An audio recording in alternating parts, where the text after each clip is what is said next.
ಕುಟುಂಬದ ಸದಸ್ಯರು ವೇದಿಕೆಯ ಮೇಲೆ ಬಂದು ಈ ಗಳಿಗೆಗೆ ಸಾಕ್ಷಿಯಾಗಬೇಕು. ಬಂಧುಗಳೇ, ಕುಟುಂಬದ ಎಲ್ಲ ಸದಸ್ಯರು ವೇದಿಕೆಯ ಮೇಲೆ ಬಂಧುಗಳೇ, ಕಲಾವಿದ ತನ್ನ ರಾಗ ಭಾವ ತಾಳ ಯಾವುದನ್ನು ಮೀಸಲುಳಿಸದೆ ಒಂದು ವಸ್ತುವಿಗೆ ದಾರಿ ಎರೆದಾಗ ಅಲ್ಲಿ ಒಂದು ಸುಂದರವಾದಂಥ ಕಲಾಕೃತಿ ಮೂಡಿ ಬರುತ್ತದೆ. ಅಂತ ಸುಂದರವಾದಂಥ ಕಲಾಕೃತಿಯೇ ಕೆರೆಮನೆ ಗಜಾನನ ಹೆಗಡೆ.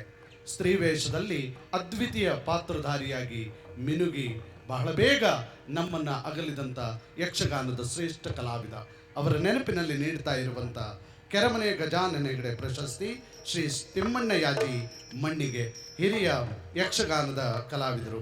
ಇಲ್ಲಿಗಾಗಲೇ ಅನೇಕ ಪ್ರಶಸ್ತಿಗಳು ಅವರಿಗೆ ದೊರೆತಿವೆ.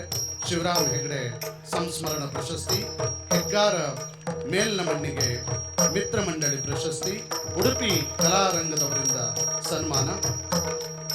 1950ರ ಸುಮಾರಿಗೆ ಮೂಡ್ಕಣಿ ವಾಸು ಅವರ ಹತ್ತಿರ ಯಕ್ಷಗಾನದ ನೃತ್ಯಾಭ್ಯಾಸವನ್ನು ಮಾಡಿ ಸುಮಾರು 3-4 ದಶಕಗಳ ಕಾಲ ಅದೇ ಕಲಾರಂಗದಲ್ಲಿ ಪ್ರತಿನಾಯಕ ಪಾತ್ರಗಳನ್ನು ಮಾಡುತ್ತಾ ನಂತರ ಇಡಗುಂಜಿ ಮಹಾಗಣಪತಿ ಯಕ್ಷಗಾನ ಮಂಡಳಿಯಲ್ಲಿ 1971ರಿಂದ 72ರ ಸುಮಾರಿಗೆ ಮಂಡಳಿಯ ಕಲಾವಿದನಾಗಿ ದೆಹಲಿ ಟೆಲಿವಿಷನ್ನಲ್ಲಿ ಆಕಾಶವಾಣಿಯಲ್ಲಿ ಭಾಗವಹಿಸಿದ್ದಾರೆ. ಮುಂಬೈ, ಬೆಂಗಳೂರು, ಧಾರವಾಡ, ಹುಬ್ಬಳ್ಳಿ, ಮಂಗಳೂರು ಮೊದಲಾದ ಕಡೆಗಳಲ್ಲಿ ಮೇಳದೊಂದಿಗೆ ಹೋಗಿದ್ದಾರೆ.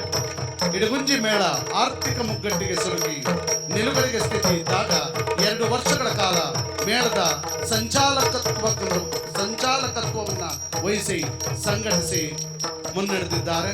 ಪ್ರತಿನಾಯಕರಾಗಿ ಅದ್ಭುತವಾದಂಥ ಪ್ರದರ್ಶನವನ್ನು ಯಕ್ಷಗಾನ ರಂಗಭೂಮಿಯಲ್ಲಿ ನೀಡಿ ಜನಮಾನಸದಲ್ಲಿ ಅಚ್ಚಳಿಯದೆ ಉಳಿದಂಥ ಶ್ರೀಯುತ ತಿಮ್ಮಣ್ಣ ಯಾಜಿ ಮಣ್ಣಿಗೆ ಅವರಿಗೆ ಕೆರೆಮನೆ ಗಜಾನನ ಹೆಗಡೆ ಪ್ರಶಸ್ತಿ 2018 ಪ್ರದಾನವಾಗ್ತಾ ಇದೆ. ಈ ಅಮೃತ ಗಳಿಗೆಗೆ ನಾವೆಲ್ಲ ಸಾಕ್ಷಿಯಾಗಿ ಚಪ್ಪಾಳೆಯ ಮೂಲಕ ಅವರನ್ನ ಅಭಿನಂದಿಸೋಣ. ಮತ್ತೊಮ್ಮೆ